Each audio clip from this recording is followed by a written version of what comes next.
أجر عظيم.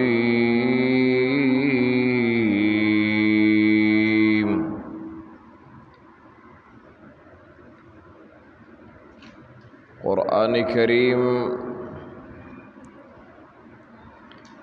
دا بیان د مخکې نه شروع کړو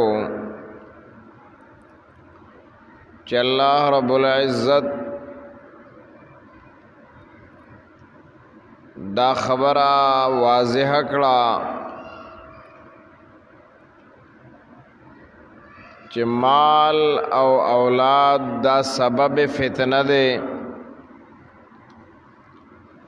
یعنی د دې په وجه انسان د الله سره خیانت شروع کی، د پیغمبر سره خیانت شروع کی، خپل مینس کی په خیانت باندې مجبور شي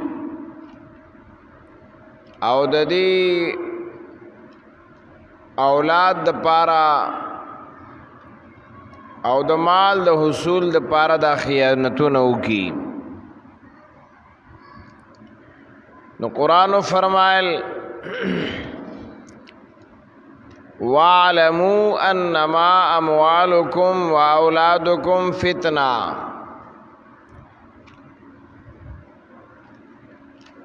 پوه شئ په دې خبره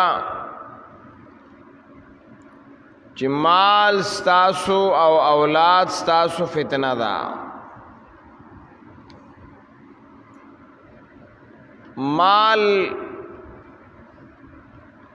فتنه جوړېدل دا په هغه صورت کې دي کله چې د دې حصول په ناجایز طریقه باندې وشي. مال په ناجایز طریقه، په جواری،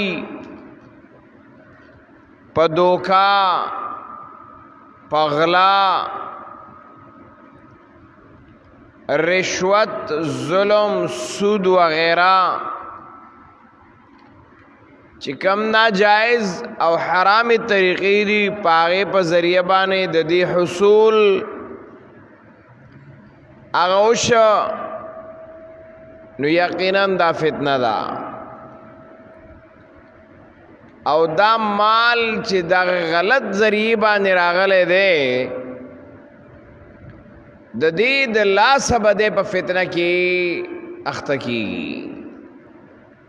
او دنیا لیدلی کتلیم دی او د دنیا مشاهدات په دې باندې گواهم دي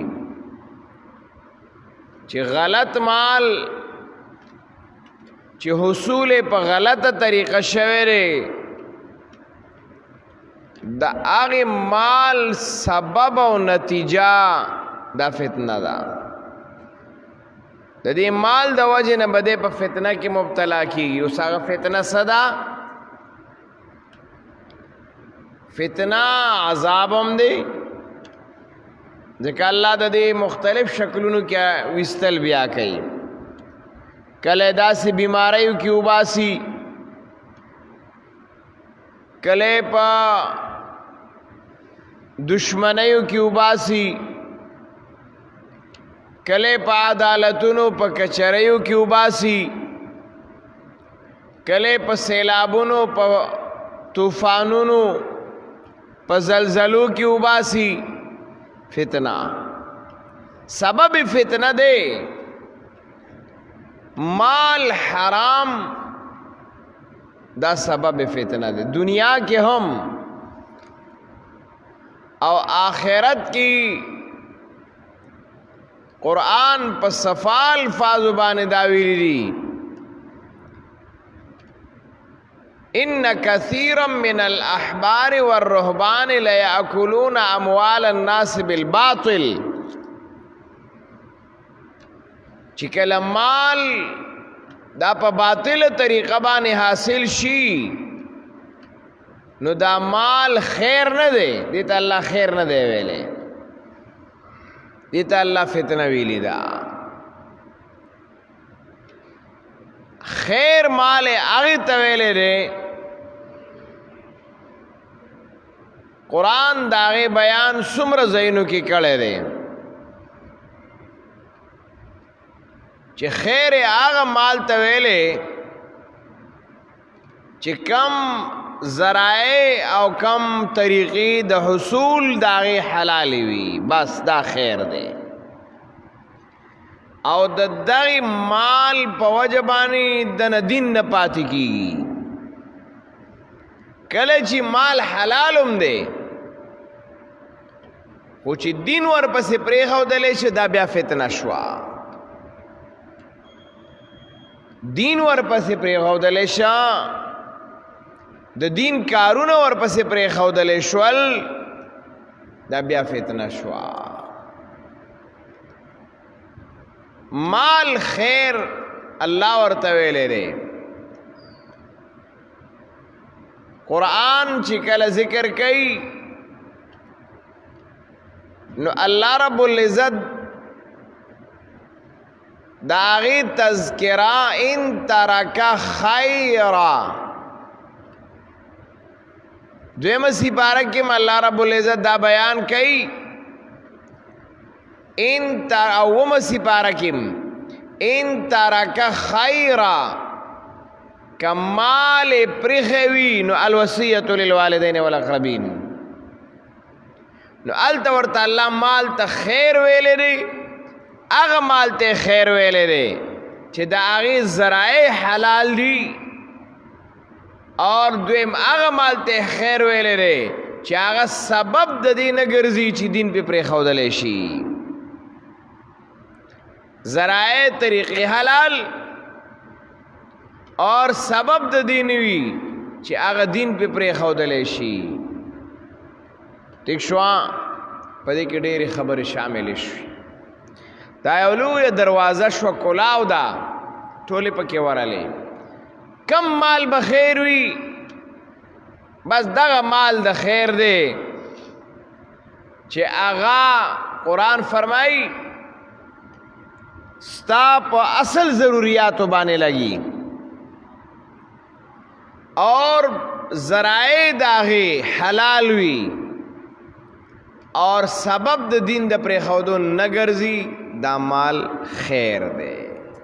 دې ته الله خیر ویلی دی.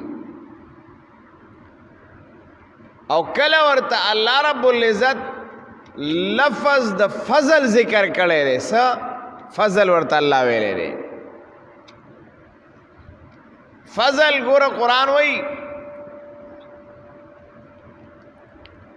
اذا نادیتم الى الصلاة اتخذوها هزوا ولعبا اذا نودي للصلاة من يوم الجمعة فاسعوا الى ذكر الله وذروا البيع. ورل ته پرېښودلی شي بیع، دین کار ته رکاوټو نو پرېږده. نو هلته بیا وایي و اذا وګوره سورې جمعه وګوره 28 سپاره چې پته درته ولګي چې الله ورته فضل ویلی دی. فضل قرآن فرمایي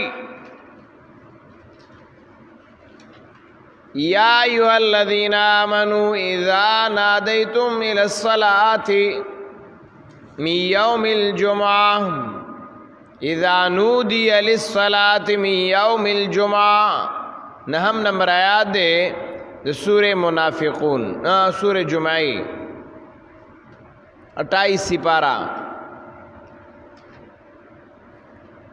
نو بیا وی فَإِذَا قُضِيَتِ الصَّلَاةُ فَانْتَشِرُوا فِي الْأَرْضِ. کله چې منځو شي د جمعې نو فَانْتَشِرُوا فِي الْأَرْضِ خواره شئ په ځمکه کې وَابْتَغُوا تلاش کئ من فضل اللہ دا اللہ فضل تلاش کئ. اللہ ورته څه ویلي؟ فضل. کله چې جمعات نوځي نو دعا سکے اللهم انی اسألک من فضلک. قرآن وی کنا فَإِذَا قُضِيَتِ الصَّلَاةُ فَانْتَشِرُوا فِي الْأَرْضِ وَابْتَغُوا مِنْ فَضْلِ اللَّهِ. دا اللہ دا فضل تلاش وکا نو چې جمعات ته راتلی نو د الله د رحمت تلاش دی کاو ځکه عبادت او چې د جمعات نه وتی نو اوس به د دنیا د رزق ګټلو په باره کې وځي نو د الله نه غواړه اللهم انی اسألک من فضلک الله زستان ستا فضل غواړم د رزق په تلاش کې ووتم نو مال ته فضل ویلې شوی مال ته خیر ویلې شوی دی او کته داسې کې چې مال ګټم او دین بیالم نو فتنه مال ګټم طریقې غلطه نو فتنه مال میں وګټه خو لګو میں په غلطه نو بیا فتنه دا ټولې مسئلې د فتنې دي نو وَاعْلَمُوا أَنَّمَا أَمْوَالُكُمْ پوشی پا دے خبرہ چھ مالون استاسو او اولاد استاسو فتنہ دا نو مال کم مال فتنہ اگرزے دا اگر طول مسئلہ علماء و مفسرین بیان کردے دا بعض خلق دا یر حلال مال گٹو دا غیر پر نو حلال مال گٹی او منزو تپریدی منز او دس و تپریدی منز او دس نکے او حلال مال گٹی دا فتنہ دا چې ته د مونځ نه منې کړې د دین نه پکې منع شوې مونځ نه کې او صرف پیسه ګټې دا هم فتنه ده کاغه ته په خپل مټو په زور باندې او د خولو په تویولو باندې او په وخت ورکولو باندې او زور او شور باندې تکلیف او مشقت او چتولو باندې ګټې او چې کله ورته تا دین پرې خوده عبادات دی ورته پرې خودل فتنه داسې به نه کې چې ته د مال د وجې نه او د هغې د حصول د وجې نه مونځ پرېږدې دکانداری کې سار نواله تر ماښامه ناست دي اور مونځ در سره سوچ او فکر نشته چې یاره دی مونځ ته م وتل پکار دی او مونځ هم کول پکار دی فتنه مزدوری کے لگیائے صرف د مزدوری غرض دے دے لو کے گوٹ کے دیاڑی کے پائی کے لگیائے او منز او دس نشتا فتنہ زمینداران غریبانان د دې اسی د سر تندې خواص دغه سي نه کنه د دې غریبانانو ډیر کم تیر داسي چا منځ گزاري کینی وبو ور سره لاندې پوله ور سره لاندا خو د سره دامو کو پولی ته خو منځو کا آسان کار دی کنه دومره مسله خو نشتا نه کوي ټول ورځ به لو او کی منځ به ونکی ټول ورځ به وبو لګي وبخوري به کی منځ به نه کوي ټول ورځ به ټینډې او بینډې ټولې کی منځ به نه کوي نو دا ټیک دته یو ګور ما هو یو حلال رزق ځان لچ کم دی نو هغه روان کړي ټیک دا حلال دی ور سره د کار سوک دین دی وته پرې خدا عبادت دی پرې خودل داغه سوچ او فکر ستانشتا د فتنه وګرځیدا او دارنګي د دنیا نور روزگار دی کپنائی کار کیا اختا ہے بل کیا اختا ہے بل کیا اختا ہے نوکرائی کی یارا بس منز ٹیم نہ ملاوی گی جی نا کداستا مال تا تا پا دا ذریعہ بانی پا کروڑنو پا لکنو راغے فتنہ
او دا د قرآن نه ثابته خبره ده، د مشاهداتو نه ثابته خبره ده، واقعاتو نه ثابته خبره ده چې د قارون غونته مال در سره دی، خو چې هغه فتنه دی، نو دنیا کې به الله ستانه دا فتنه د دې بدله اخلي. که یو سړی د قارون غونته مالدار دی، خو دی په فتنه کې مبتلا دی، او د فتنې انجام دا دنیا کې الله اخلي. دا یاد ساته چې فتنه شو سزا به خوري، کاغذ تا په هر طریقه وخوړه، که ذاتی دی وخوړه اور کاغا تعلقاتی دی وخوړه، که د اولاد په ذریعه درته مسله پیښه شوه، که د ذات په لحاظ سره ته پیښه شوه، که د بیماری پیښه شوه، که د دشمنۍ، خو فتنه کې به د دې مال د وجې نه ته مبتلا کېږي. د آیات ساته الله ویلي چې انما اموالکم و اولادکم فتنه.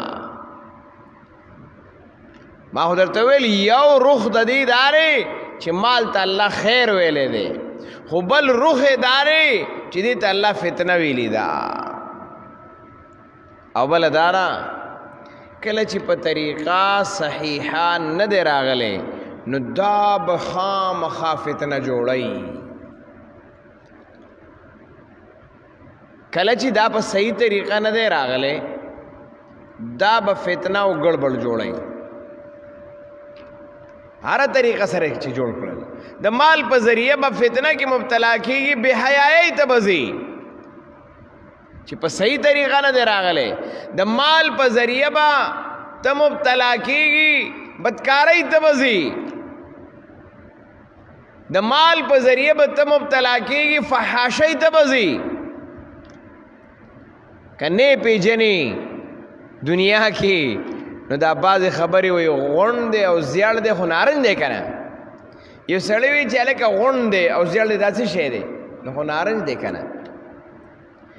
چې د بے حیایۍ او د فحاشۍ په ذریعه د هغه مال لګي، بس پوه شه چې دا فتنه ده. دې ته مه وایه چې دا دی مالدار دی او دی دا دی خوشحال دی، دا فتنه کې مبتلاش چې د مال سبب د دې دپاره وګرځي چې دی په بې حیایۍ کارونو کې د مال ولګي، د په ډمو ډمانو په دې څیزونو باندې د مال لګي. پوه شه چې اموالکم فتنه. کله چې د مال په ظلم کولو باندې لګي، پوه شه چې دا مال فتنه ده. دا مال د دې دپاره چې دی ظالم وګرځېده، دا فتنه شوه. دا ټولې خبرې مفسرین ډېر په تفصیل ذکر کوي، او دا قرآن مونږ ته ذکر کړي دي، او تر قیامته پورې به راته دقه بیانوي چې انما اموالکم و اولادکم فتنه. د اولاد مسله خو لا پاتې ده، دا د مال مسله ده چې دا فتنه ده. او د هغې صورتونه مونږ بیان کړل مختلف. که د دې په ذریعه باندې چې طریقې غلطه ده، نو انجام بم فتنه وي. په دې څوک نه خوشحالېږي. حدیث کې راځي جناب رسول الله صلی الله علیه وسلم فرمایي ان الربا وان كثرا فان عاقبته الى قل. که مال حرام د سود ډیر زیات شي، انجام یې لږ دی. مال کاغه ډیر سیوا شي غلطه طریقه ده، نو انجام فتنه ده. او ډیر د خاورو د لاندې دي د دې فتنې د وجې نه. د دې فتنې د وجې نه څومره د مخ د ځمکې نه لاړل، د دې فتنې د وجې نه څومره مسائل هغه راوبراو دي، د دې فتنې د وجې نه څنګه حالات هغه جوړ دي. دا په هغه صورت کې چې کله طریقه غلطه ده، سبب فتنه ده.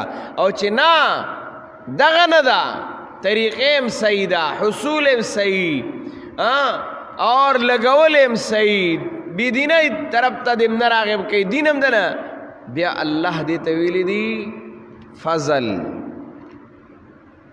ورته ویلې دی نو ته غواړې چې کله د جماعت نه وځې نو دا دعا غواړې اللهم انی اسألک من فضلک زمونږ استاد به یو خبره کوله وی حرام وګټي گاڑی او بنگلی او دور سپی چې کم دی نو والی او بیا پی آیاتو لیکي هذا من فضل ربی الکه دا فضل د رب چرته دی دا خو فتنه ده دا پی ولیکه چې هذا من فتنه ربی دا زما د رب نه ما ته فتنه ده فضل ربی چرته ری فضل ربی خو هغه داري چې ته دا د جماعت نه وځې او ته اللهم انی اسألک من فضلک الله ستانه هغه مال غواړم چې طریقې هم صحیح ده حصول صحیح لګول صحیح او بی دیني ته نه اړای بس دا غواړه د الله نه حدیث کې راځي نبی علیہ السلام فرمایي قد افلح من اسلم ورزق کفافا کامیاب دی هغه سړی چې هغه اسلام راوړه ورزق کفافا او هغه ته رزق او مال هغه ملاو شو چې دی په د هر څه نه کافي وګرځېده نو کافي دار چې دی د فتنې نه پې بچ الله دې مونږ د داسې مال نه وساتي چې هغه سبب فتنه وي او هغه به ذات خود فتنه وي هر قسم هغه فتنه وي الله دې مونږ د هغې نه وساتي او هغه مال او دولت دې الله مونږ له راکی چې هغې ته الله خیر ویل هغې ته الله فضل ویلی دی الله د هغه رزق دروازې را باندې کولاوي کړي الله د حلال مال رزق دروازې را باندې کولاوي کړي هغه مال راکړي چې الله هغه فتنه نه وي او هغه د فتنې سبب نه وي او هغه به ذات خود فتنه نه وي کم ملګرو ته مالی مشکلات دی الله د ټولو مالی مشکلات هغه لرې کړي الله رب العزت بیمارانو ته صحت ورکړي څومره مسلمانان وفات شوي دي الله مغفرت نصیب